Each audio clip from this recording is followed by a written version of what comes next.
নমস্কার, টিভি9 বাংলায় আপনাদের সকলকে স্বাগত। আপনাদের সঙ্গে আরো একবার আমি মঞ্জিরা। 6:30 এই মুহূর্তে শুরু করছি আজকে টিভি9 স্পেশাল। আজ কি দুর্নীতি ছাড়া আর কি বা হতে পারে? দুর্নীতির বিরুদ্ধে লড়াইয়ের কথা উঠলেই প্রথমেই নাম আসে আন্না হাজারের।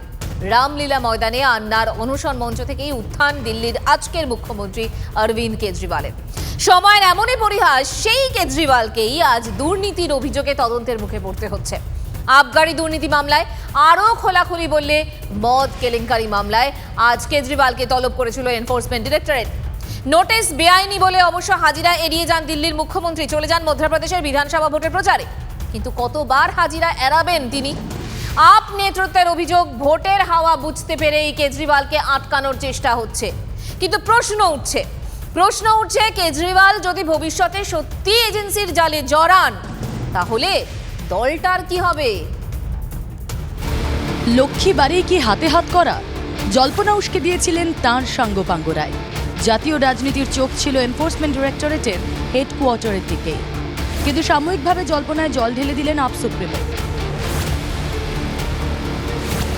শেষ পর্যন্ত আবগারি দুর্নীতি মামলায় এনফোর্সমেন্ট ডিরেক্টরেটের জিজ্ঞাসাবাদের মুখোমুখি হলেন না দিল্লির মুখ্যমন্ত্রী তথা আম আদমি পার্টি প্রধান অরবিন্দ কেজরিওয়াল। বৃহস্পতিবার সকাল 11টায় তাকে তলব করেছিল ইডি, কিন্তু হাজিরা এড়িয়ে ভগবন্ত মানের সঙ্গে মধ্যপ্রদেশে বিধানসভা ভোটের প্রচারে চলে যান তিনি। ইডির নোটিশকে বেআইনি বলে তোপ দেগে অবিলম্বে তা প্রত্যাহারের দাবি জানান দিল্লির মুখ্যমন্ত্রী। 5 রাজ্যের প্রচার কর্মসূচি বানচাল করতেই বিজেপির ষড়যন্ত্র বলে অভিযোগ আপ নেতৃত্বে। अरविंद केजरीवाल जी ने ईडी को भेजा और कई प्रश्न जो उस नोटिस में अनुत्तरित थे उनके बारे में पूछा और ये मांग की कि इस नोटिस को वापस लिया जाए। इससे यह स्पष्ट हो रहा है कि भारतीय जनता पार्टी ने सोची समझी रणनीति के तहत राजनीतिक दुर्भावना की मंशा से अरविंद केजरीवाल जी को गिरफ्तार करने का षड्यंत्र किया है। এর আগে এবছরের 16 এপ্রিল আবগারি দুর্নীতি মামলায় কেজরিওয়ালকে 9.5 ঘন্টা জিজ্ঞাসাবাদ করে সিবিআই। পরে এই মামলায় বেআইনি আর্থিক লেনদেনের অভিযোগে তদন্ত শুরু করে ইডি। তাদের চার্জশিটে মুখ্যমন্ত্রী অরবিন্দ কেজরিওয়ালের নামও রয়েছে। তাঁকে ইডি নোটিশ ধরানোর পরপরই দিল্লির মন্ত্রী তথা আপ নেত্রী অতীশী অভিযোগ করেছিলেন জিজ্ঞাসাবাদের জন্য তলব করে কেজরিকে গ্রেফতারের ছক কষেছে ইডি। आम आदमी पार्टी के संयोजक और दिल्ली के मुख्यमंत्री अरविंद केजरीवाल को 2 नवंबर को जब गिरफ्तार किया जाएगा, वो इसलिए नहीं किया जाएगा कि उनके खिलाफ कोई केस है, उनके खिलाफ कोई सबूत है।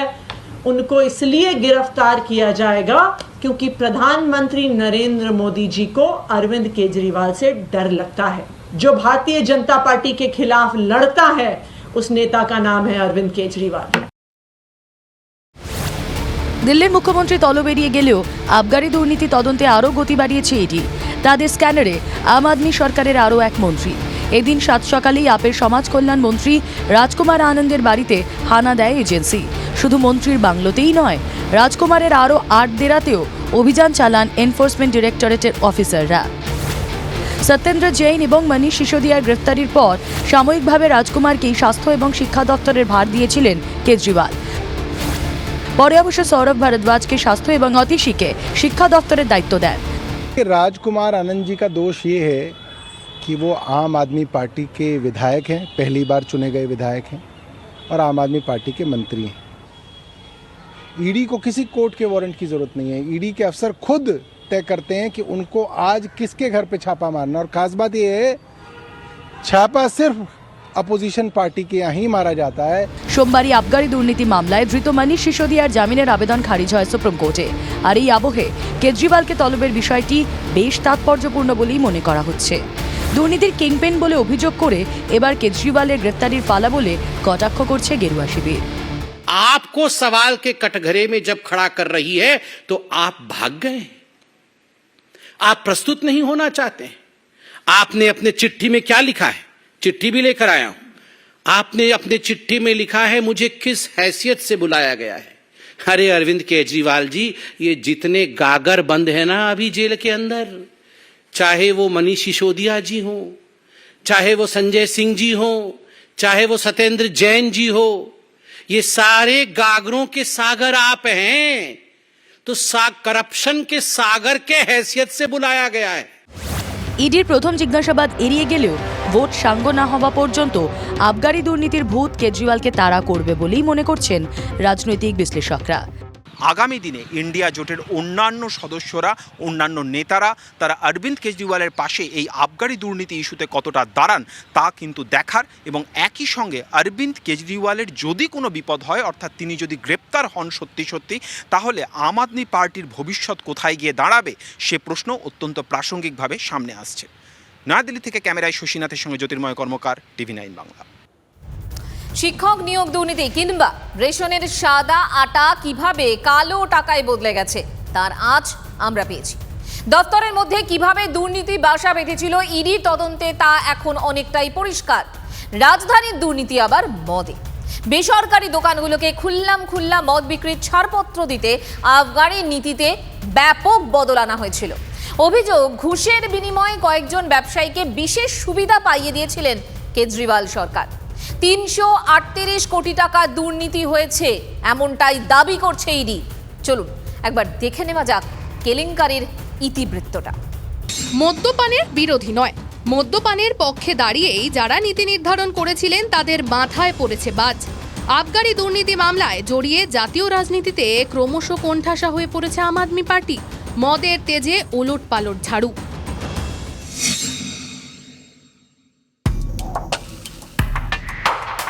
নিয়োগ থেকে রেশন, বিভিন্ন দুর্নীতিতে যখন জেরবার তৃণমূল সরকারের নেতা মন্ত্রীরা, ঠিক তখন মদ কেলেঙ্কারিতে জড়িয়ে গেছে দিল্লির আপ সরকারের শীর্ষস্তরের মন্ত্রীদের নাম। কি এমন রয়েছে দিল্লি সরকারের আবগারি নীতিতে? কেন এত বিতর্ক? 2021 সালের 16ই নভেম্বর নতুন আবগারি নীতি আনে দিল্লি সরকার। তাতে মদ কেনার পাশাপাশি মদ বিক্রির পদ্ধতিতেও বিস্তর বদল আনা হয়।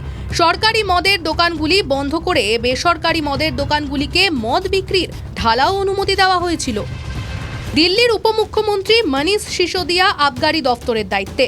নতুন আবগারি নীতিতে মদের কালোবাজারি বন্ধ হওয়ার পাশাপাশি রাজস্ব আদায় বাড়বে বলে দাবি করেছিল আপ সরকার, কিন্তু গোল বাঁধে শুরুতেই।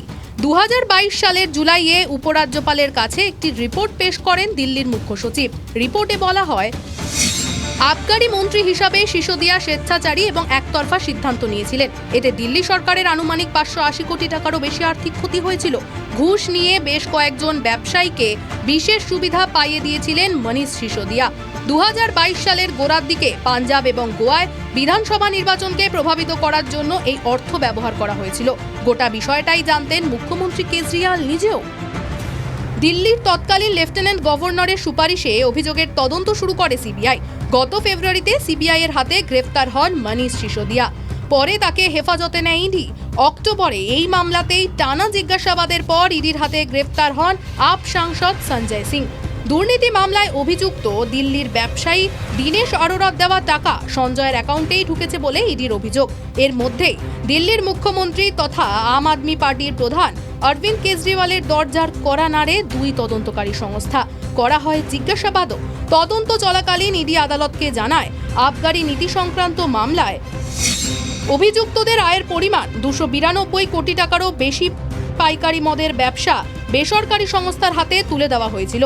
তার জন্য ঘুষ নিয়েছিলেন অভিযুক্তরা। সুবিধে নিতে এই নীতিতে ইচ্ছাকৃতভাবে ফাঁক রাখা হয়। কিন্তু মনীষ সিসোদিয়ার জামিন মামলায় সুপ্রিম কোর্টে তোপের মুখে পড়তে হয় ইডিকে। আবগারি কেলেঙ্কারি থেকে আর্থিকভাবে লাভবান হয়েছেন মনীষ। তার বিস্তারিত প্রমাণ চেয়ে ইডিকে প্রশ্ন করে শীর্ষ আদালত। একই সঙ্গে দুই কেন্দ্রীয় সংস্থার কাছে সুপ্রিম কোর্ট জানতে চায়, অপরাধ থেকে পাওয়া অর্থ যখন কোনো একটি রাজনৈতিক দল পেয়েছে বলে অভিযোগ, তখন সেই দলকে কেন আবগারি মামলায় পার্টি করা হয়নি? ইডি ও সিবিআই এর তরফে সুপ্রিম কোর্টকে জানানো হয় তারা আবগারি কেলেঙ্কারিতে আপের বিরুদ্ধেও তদন্ত শুরু করতে চলেছে। আম আদমি পার্টিকে মামলায় অন্তর্ভুক্ত করা হবে। এর আগে কোনো রাজনৈতিক দলের বিরুদ্ধে দুর্নীতির মামলায় সরাসরি তদন্তের নজির নেই। 5 রাজ্য এবং লোকসভা ভোটের আগে স্বাভাবিকভাবেই মদ কেলেঙ্কারিতে ছন্ন ছাড়া ঝাড়ু। Bureau report, TV9 Bangla. সময় যত গড়াচ্ছে দুর্নীতির বিরুদ্ধে তদন্তে ততই গতি বাড়াচ্ছে দুই কেন্দ্রীয় তদন্তকারী সংস্থা। শুধু পশ্চিমবঙ্গ নয়, ভোটমুখী বিভিন্ন রাজ্যে প্রায় হানা দিচ্ছেন এনফোর্সমেন্ট ডিরেক্টরেটের অফিসাররা। কখনো সেটা রাজস্থান, কখনো সেটা মধ্যপ্রদেশ। বাদ যাচ্ছেন না মন্ত্রীর আত্মীয়রাও। বিরোধী দলগুলোর অভিযোগ যে ইন্ডিয়া জোটকে ছত্রভঙ্গ করতে উদ্দেশ্য প্রণোদিতভাবে বিরোধী নেতাদের টার্গেট করছে কেন্দ্রের বিজেপি সরকার। গেরুয়া শিবিরের পাল্টা বক্তব্য, দুর্নীতি করলে রেহাই নেই। গত কয়েক মাসে পশ্চিমবঙ্গ সহ অন্তত 5টি রাজ্যে তেড়ে ফুঁড়ে তদন্তে নেমেছে এনফোর্সমেন্ট ডিরেক্টরেট। এর মধ্যে আছে ছত্তিশগড়, রাজস্থান, মধ্যপ্রদেশ এবং তেলেঙ্গানা। এই 4টি রাজ্যই আগামী 1 মাসের মধ্যে বিধানসভা নির্বাচন। পরীক্ষার প্রশ্নপত্র ফাঁস মামলা এবং পিএইচডি কেলেঙ্কারির ঘটনাতে মরু রাজ্যে লাগাতার অভিযান চালিয়ে যাচ্ছে এজেন্সি। রাজস্থানে প্রদেশ কংগ্রেস সভাপতি গোবিন্দ সিং দোস্তারার 2টি বাড়িতে তল্লাশি চালায় ইডি। অন্যদিকে বিদেশি মুদ্রা আইন লঙ্ঘন মামলাতে রাজস্থানের মুখ্যমন্ত্রী অশোক গেহলটের ছেলে বৈভব গেহলটকেও তলব করে কেন্দ্রীয় তদন্তকারী সংস্থা। দিল্লির মদ কেলেঙ্কারি মামলাতে তেলেঙ্গানার মুখ্যমন্ত্রী কে চন্দ্রশেখর রাওয়ের মেয়ে কবিতাকে জিজ্ঞাসাবাদ করে ইডি। দিল্লিতে মদের ব্যবসার অনুমোদন সংক্রান্ত দুর্নীতি তদন্তে গত মার্চে কবিতার নাম প্রকাশ্যে আসে। অগস্তা ওয়েস্টল্যান্ড চপার ডিল মামলায় আগেই গ্রেফতার করা হয়েছিল মধ্যপ্রদেশের প্রাক্তন মুখ্যমন্ত্রী তথা কংগ্রেস নেতা কমলনাথের ভাইপো মৃত রাতুল পুরীকে। তার বিরুদ্ধে নতুন করে ব্যাংক জালিয়াতির মামলার তদন্ত জোরদার করেছে এনফোর্সমেন্ট ডিরেক্টরেট। বাদ যায়নি কংগ্রেস শাসিত ছত্তিশগড়ও। কয়লায় শুল্ক সংক্রান্ত দুর্নীতিতে এই রাজ্যে দফায় দফায় তল্লাশি অভিযান চালানো হচ্ছে। একাধিক কংগ্রেস নেতা, মন্ত্রী এবং তাদের সচিবদের অফিসে তল্লাশি চালানো হয়। এমনকি মুখ্যমন্ত্রী ভূপেশ বাঘেলের ঘনিষ্ঠ সঙ্গীর বাড়িতেও অভিযান চলে। দুর্নীতি তদন্তে বাংলাতে দীর্ঘদিন ধরেই তৎপর ইডি। সম্প্রতি রেশন কেলেঙ্কারি কাণ্ডে একের পর এক অভিযানে মন্ত্রী সহ চক্রের পাণ্ডাদের জালে তুলছে ইডি। এ নিয়ে কেন্দ্রের বিজেপি সরকারের সমালোচনা করতে ছাড়েননি মুখ্যমন্ত্রী মমতা বন্দ্যোপাধ্যায়।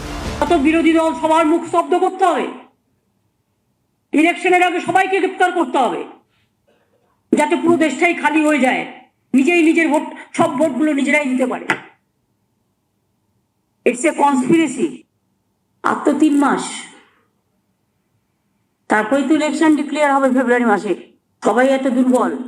ये बात तो आज हिंदुस्तान नहीं पूरी दुनिया देख रही है कि केंद्र सरकार अपनी सत्ता के नशे में इस तरीके से चूर है, इतना घमंड हो गया है उनको कि वो हर एक छोटे राजनीतिक दल को कुचलना चाहते हैं, मसलना चाहते हैं। বিরোধী দলগুলোর আশঙ্কা লোকসভা ভোটের আগে ইন্ডিয়া জোটকে ছত্রভঙ্গ করতে ইডি সিবিআইকে আরও বেশি করে কাজে লাগানো হতে পারে। বিজেপির অবশ্য দাবি, দুর্নীতি করলে তদন্তের মুখোমুখি হতেই হবে। তা তিনি মন্ত্রী হন বা নেতা, কেউই আইনের ঊর্ধ্বে নয়। Bureau report, TV9 Bangla.